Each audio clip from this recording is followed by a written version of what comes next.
To begin, I'm Susan Rose, Mrs. Robert Rose. The most poignant time in my life didn't even last a full year. It was 10 months of my life, specifically the 10 months beginning in October 2020 and ending in July 2021. On October 2020, my amazing husband lost his 5-year battle with amyloidosis. On May 28, 2021, my fun-loving aunt and uncle died suddenly in a car accident. On July 7th, 2021, my wonderful father lost his battle with duodenum cancer. While the world was struggling with the pandemic, I was wrestling deep and intense grief. Losing my aunt and uncle was surreal because they were relatively young, both only 66.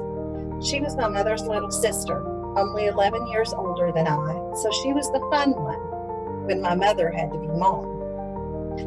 Losing my father was difficult because he was such a good father. He loved deeply, and I was still reeling from losing that husband. So this simply compounded the grief I was already feeling.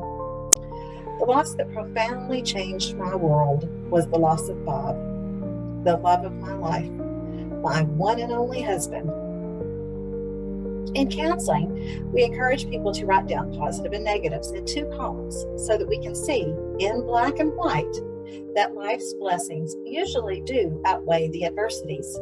And on paper, it would seem that Bob's death would be one line to a list of blessings far superior to what I deserve. However, a spouse is so much more than a spouse. He was my best friend, my soulmate, my co-parent, my other half, my confidant and companion, my teammate, my lover, my spiritual leader, my biggest cheerleader, and the list could go on for what seems like forever. So the balance is skewed when I've been forced to face this old world without him. But let's look at life from a social perspective. I still live in the same suburban home that we purchased in 1996. Still drive the nice 2019 Hyundai Tucson that we bought together. Have the support of my wonderful children, grandchildren, and mother, as well as my friends and church family, and other pretty little things that I could post on Facebook and Instagram. So why haven't I moved on? Well, it takes a minute to get our footing after a loss so intense. And that minute is different for each of us as we grieve differently. And to be honest, I hate that expression or expectation. Research shows experience of support, the grief is just as deep as the love. It's a trite phrase, but grief is the price we pay for love. We don't move on from a love so deep. We don't expect people to move on when something wonderful happens. When he formally came into my life, no one said, "You're celebrating another anniversary? You need to get over that. You need to move on."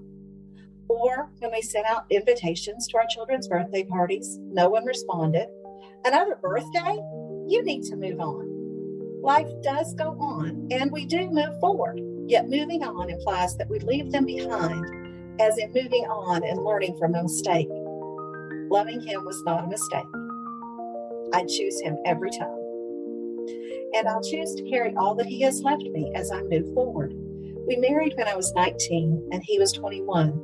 We thought we were grown, as all kids at that age do, but we really did grow up together. Being his wife made me the person I am today. That didn't change when his address changed, and I will continue to be his wife until they lay me down beside him. I have learned through this that we really can't understand until we've walked the same journey. Each stage of life is so different. So I don't expect my sharing will actually cause everyone to magically understand, but I want to attempt to open up some communication. I especially want to be there for those who are walking this same journey. Please accept my heartfelt apologies that you've had to join this club to which no one ever wants to join.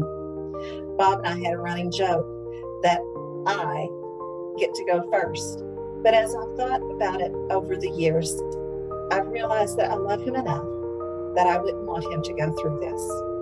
I'll do this for us.